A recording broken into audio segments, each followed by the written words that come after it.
അപ്പോൾ ഇന്ന് ഞാൻ ഒരു കടലക്കറിയാണ് വയ്ക്കുന്നത്. അപ്പോൾ അത് കാണിച്ചു തരാം. അതിന് വേണ്ടിയിട്ട് കുതിർത്ത കടല കുക്കറിലേക്ക് ഇട്ട് കൊടുത്തിട്ടുണ്ട്. അതിലേക്ക് ഞാൻ കുറച്ച് മഞ്ഞൾപ്പൊടിയും കുറച്ച് ഉപ്പും പിന്നെ ഒരു പഴുത്ത വലിയ തക്കാളിക്കയും ചേർത്തിട്ടുണ്ട്. അത് ഞാൻ ഒന്ന് നെടുകെ കീറിയിട്ടുണ്ട്. കാരണം ചിലപ്പോൾ അതിനകത്ത് പുഴുവോ കേടോ എന്തെങ്കിലും ഉണ്ടോ എന്ന് അറിയാൻ വേണ്ടിയിട്ടാണ്. അപ്പോൾ അതും കൂടി ഇട്ട് ആവശ്യത്തിനുള്ള വെള്ളം ഒഴിച്ച് കുക്കറിലൊന്ന് അടിക്കാൻ വയ്ക്കാം. അത് കഴിഞ്ഞിട്ട് ഇഞ്ചിയും വെളുത്തുള്ളിയും ഒന്ന് ചതച്ചെടുക്കണം. പിന്നെ സവാള ഒന്ന് ചെറുതായിട്ട് കട്ട് ചെയ്തെടുക്കണം. പിന്നെ ചീനച്ചട്ടി വെച്ചിട്ട് അതിലേക്ക് വെളിച്ചെണ്ണ ഒഴിച്ചു കൊടുത്ത് കടുകും വറ്റൽമുളകും ഇട്ട് മൂപ്പിച്ചു കൊടുക്കാം. പിന്നെ അതിനുശേഷം അരിഞ്ഞു വെച്ചിട്ടുള്ള സവാളയും ഇഞ്ചി ചതച്ചതും വെളുത്തുള്ളി ചതച്ചതും പിന്നെ കറിവേപ്പില ഉണ്ടെങ്കിൽ അതും കൂടി ഇട്ട് നന്നായിട്ട് വഴറ്റി കൊടുക്കാം. അപ്പോൾ സവാളയ്ക്ക് ഒന്ന് നന്നായിട്ട് തന്നെ മൂത്ത് വരണം. ഇതിന് ശേഷം പിന്നെ മസാല പൊടികൾ ചേർത്ത് കൊടുക്കാം.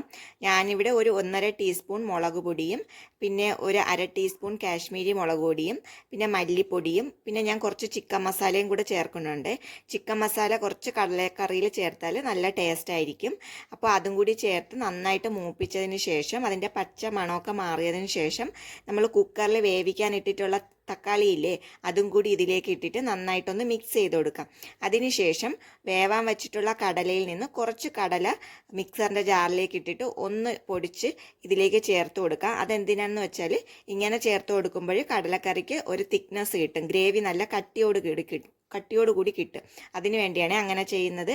അതും കൂടി ചേർത്ത് പിന്നെ ആവശ്യമുണ്ടെങ്കിൽ കുറച്ച് വെള്ളവും കൂടി ചേർത്തതിന് ശേഷം ഞാൻ ഇവിടെ കുറച്ച് ഗരം മസാലയും ചേർത്ത് കൊടുത്തിട്ടുണ്ട്. ലാസ്റ്റ് ഞാൻ കുറച്ച് മല്ലിയില അരിഞ്ഞതും കൂടി ചേർത്ത് കൊടുത്തിട്ടുണ്ട്.